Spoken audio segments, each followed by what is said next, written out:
Bonjour Captain à la cabane de la Mire. Alors la neige de printemps, c'est collant. Oui, ça colle. Ça colle. Donc il faut mettre de la cire sur les skis de fond.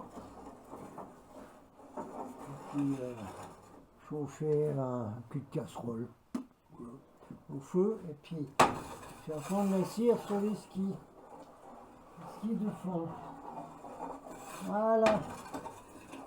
Voilà. Voilà. Vous en apprenez avec le capteur. Alors voyons, c'est bon là. Est-ce que c'est good? Est-ce que c'est good? Parce que pour redescendre, sinon, boum, hein, on serait coincé.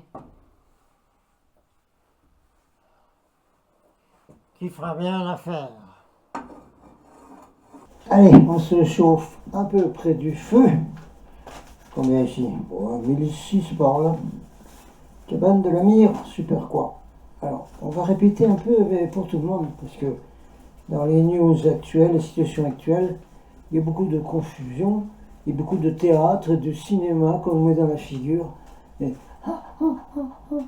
Et puis, même les médias alternatifs, ils sont là. Oh, regardez, oh, et puis, oh, ça, regardez ce qui arrive, puis ça. Alors, on est inondé complètement. C'est du cinéma, c'est du théâtre qu'on nous envoie. Donc, on ne voit pas les vrais trucs. Hein. Alors, on va quand même redonner là, quelque chose de basique. Il faut redonner basique, hein, au moment où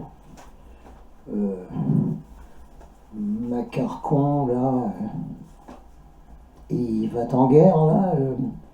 Vous savez comment il l'appelle en Amérique? Macaroni. Macaroni.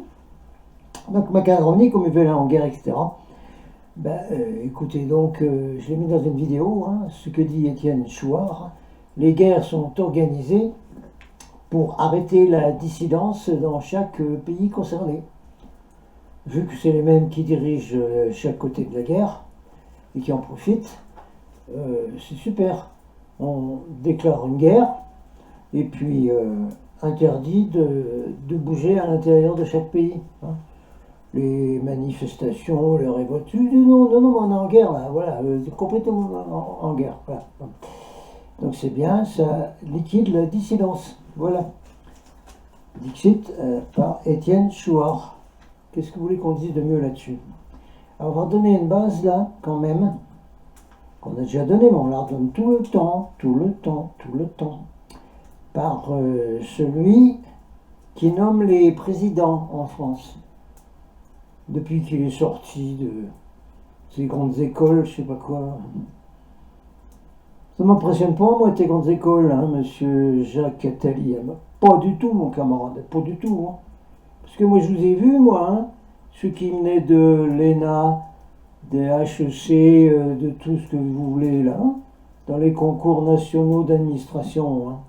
Moi, j'en ai passé un, vous étiez là, hein, on était, je sais plus combien, 1000, là. Sur, écrire sur des pages. Je vous ai vu, hein, vous, tous les grandes écoles là. Eh ben, moi j'ai été reçu premier pour toute la France à ce concours d'administration. Hein. Et je n'ai pas fait vos grandes écoles de MRD là. Voilà. Alors, donc, monsieur Jacques Attali, dans un livre de 1979 qui s'appelle L'Ordre cannibale, il y a une vidéo sur INA.x. Oui, mais alors, les archives de l'Institut national de l'audiovisuel, vous n'êtes pas sympa là-bas, hein, parce qu'on ne peut même pas télécharger vos trucs, hein, c'est interdit. Alors, vous parlez d'archives, merci. Alors, écoutons M. Jacques Attali qui nomme les présidents depuis longtemps ici. On ne pourra pas, bien sûr, exécuter les gens ou faire des camps. Nous nous en débarrasserons en leur faisant croire que c'est pour leur bien. La population, trop nombreuse, et pour la plupart inutile, c'est quelque chose d'économiquement trop coûteux. Sociétalement, ils parlent bien dans les grandes écoles, ah oui, sociétalement, Il est également bien préférable que la machine humaine s'arrête brutalement plutôt qu'elle ne se détériore progressivement. À la page 273. Enfin, c'est celui qui dirige tout, ça, ce mec-là, en France. Mais dans chaque pays, il y en a un pareil comme ça. Hein. Ah, oui. Oui, oui. Il y a même la Rand Corporation, là, qui vient de sortir des trucs. Elle dirige tout, hein, tous les dirigeants. Continuons avec M. G. Catali dans son livre L'ordre cannibale. Ah bon, vous êtes des cannibales dans l'élite? Pareil. Il paraît. Il paraît. Vous savez, les rituels sur les tout petits, tout ça, là, torturer, l'adénochrome, puis à la fin, ils les bouffent même. Alors, si c'est pas cannibale, tu as bien choisi le nom de ton livre, monsieur Jacques, l'ordre cannibale. Alors, il nous dit encore, on ne pourra pas non plus faire passer des tests d'intelligence à des millions et des millions de gens, vous pensez bien. Nous trouverons quelque chose, ou le provoquerons, une pandémie qui cible certaines personnes, publié en 1979. Hein? Une pandémie qui cible certaines personnes, une crise économique réelle ou pas, un virus qui touchera les vieux ou les gros, peu importe, les faibles y succomberont, les peureux et les stupides y croiront et demanderont à être traités. Pic, pic, pic, pic, pic, écolégramme. Nous aurons nous aurons pris soin d'avoir prévu le traitement, un traitement qui sera la solution. La sélection des idiots se fera ainsi toute seule. Ils iront d'eux-mêmes à l'abattoir. Bon, alors, c'était pour tout le monde. Pour ceux des Vax. Voilà, ils ont choisi ça. Ceux qui ont dit libre choix des Vax, hein, les gauchias, là, même Gilets jaunes. Et puis pour tout le monde, quoi. Puis ceux qui sont encore vivants. Mais voilà. Voilà. Merci, monsieur Jacques. Très haute intelligence de l'élite qui dirige tout. Très très bien. Bravo.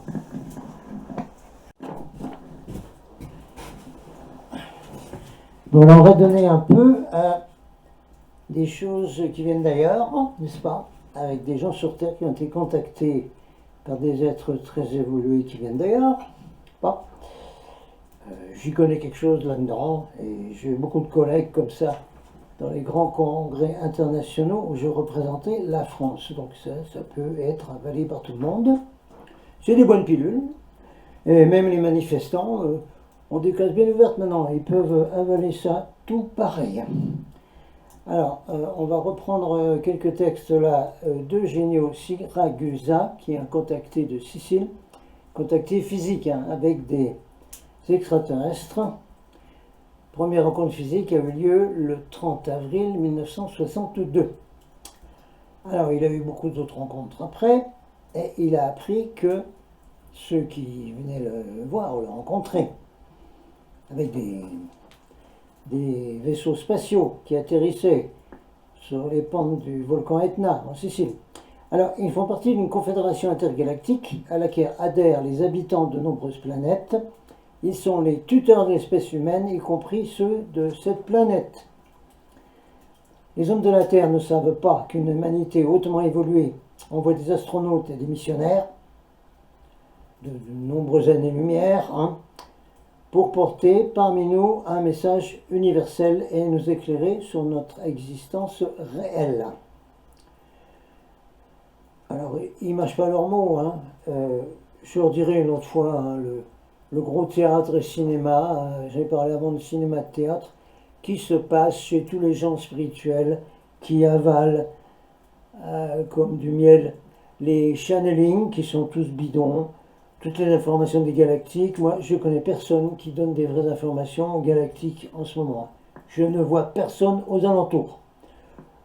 Sauf, oui, on est à la cabane de la Mire, il faudra refaire du Mira. qui est une pléiadienne et qui parle à Valérie Donneur. On redonnera ça. Celle-là, je lui fais confiance. Les autres, je vois personne.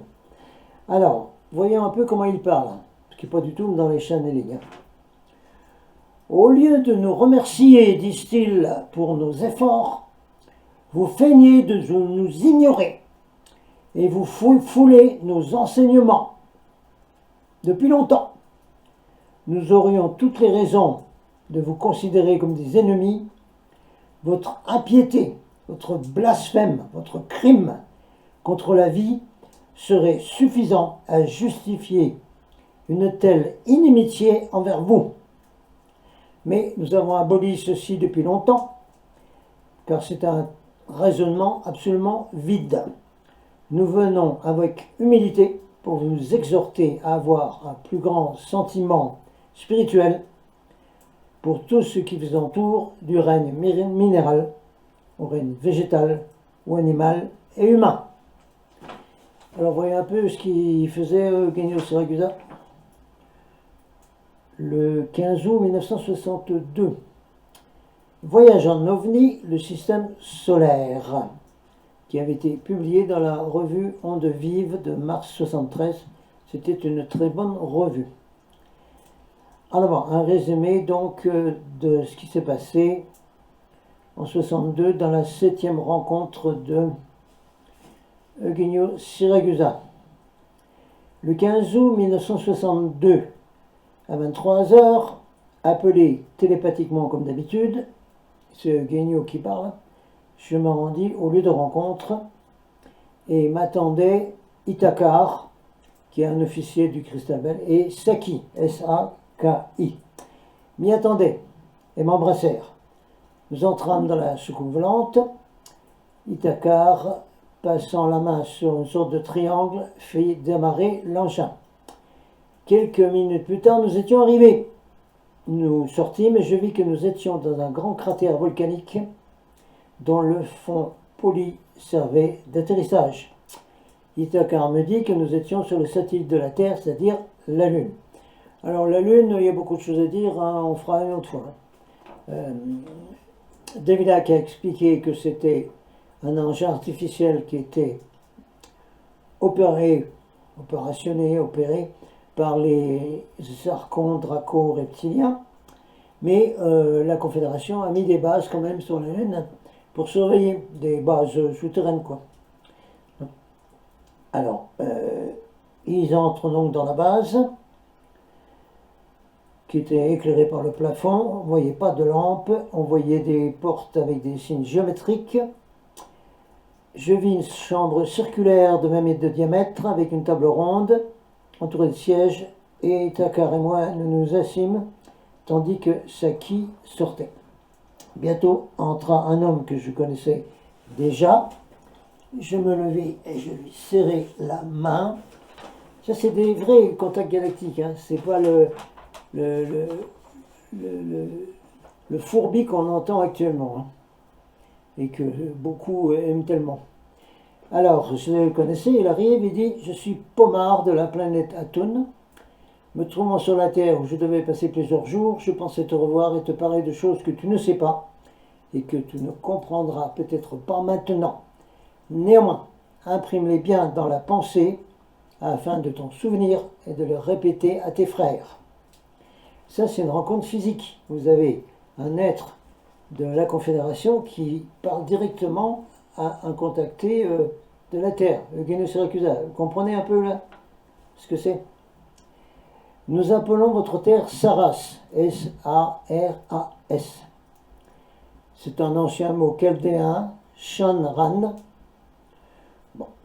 Saras fait partie du système solaire en vertu du mouvement universel.